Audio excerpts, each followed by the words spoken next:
चोर आहे झाला आता आहे ना तुझी मीटिंग आहे ना इथं ये ना दारा तुझ्या दम आहे ना खासदार आहे तू ये ना इथं. उपमुख्यमंत्री एकनाथ शिंदे यांनी राबवलेल्या ऑपरेशन टायगरमुळे उद्धव ठाकरे यांच्या शिवसेनेला मोठा धक्का बसला. ठाकरे गटातील 6 खासदारांनी शिंदे यांच्या शिवसेनेत प्रवेश केला. त्यापैकी शिर्डी लोकसभा मतदारसंघाचे खासदार भाऊसाहेब वाकचौरे हे एक महत्त्वाचं नाव ठरले. त्यानंतर उद्धव ठाकरे यांनी पक्ष सोडून गेलेल्या खासदारांच्या मतदारसंघांचा दौरा सुरू केला. शिर्डी दौऱ्यात त्यांनी भाऊसाहेब वाकचौरे यांच्यावर जोरदार निशाणा साधला. हा कसला भाऊसाहेब, हा तर खाऊसाहेब आहे, पळाला आहे, सापडला तर सोडू नका, असं म्हणत त्यांनी कार्यकर्त्यांना आवाहन केलं. मी तुम्हाला एक सूचना करणार आहे की आपला खासदार पळालेला आहे, सापडला तर सोडू नका. त्यानंतर ठाकरे गटाच्या शिवसैनिकांनी ऑपरेशन तुडवाची घोषणा केली. दरम्यान काल खासदार भाऊसाहेब वाकचौरे हे बैठकीसाठी अहिल्यानगर जिल्हाधिकारी कार्यालयात आले होते.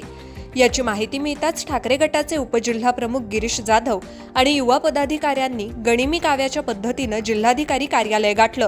एका मागोमाग एक कार्यकर्ते तेथे जमा झाले आणि वाकचौरे यांच्या तोंडाला काळं फासण्याचा कथित प्रयत्न त्यांचा बेत असल्याची चर्चा सुरू झाली. या हालचालींची माहिती पोलिसांना मिळताच त्यांनी तातडीनं घटनास्थळी धाव घेतली. पोलिसांनी कार्यकर्त्यांना तेथून निघून जाण्याचं आवाहन केलं. मात्र त्यांनी माघार घेण्यास नकार दिल्यानं अतिरिक्त पोलीस बंदोबस्त मागवण्यात आला. त्यानंतर पोलिसांनी ठाकरे गटाचे उपजिल्हाप्रमुख गिरीश जाधव यांना ताब्यात घेतलं आणि परिस्थिती नियंत्रणात आणली. तुम्ही चोरांना संरक्षण देऊ राहिले. हे भाऊसाहेब वाकचौरे चोर आहे झाला त्याला तुम्ही संरक्षण देऊ आता आहे ना तुझी मीटिंग आहे ना इथं ये ना दारा तुझ्या दम आहे ना खासदार आहे तू ये ना इथं. कपडे नाही फाडले इथं मग बोलायचं त्याला बोलवा ना खासदाराला ये ना मला इथं मी इथं उभा आहे दम आहे ना ये ना मला.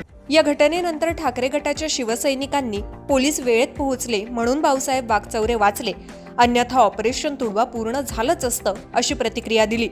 त्यामुळे शिर्डीच्या राजकारणातील हा संघर्ष आणखी तीव्र होण्याची चिन्ह निर्माण झाली आहेत. वाकचौरे यांच्या राजकीय वाटचालीवर विरोधकांचा दबाव कायम राहणार का, याकडे सर्वांचं लक्ष लागलंय.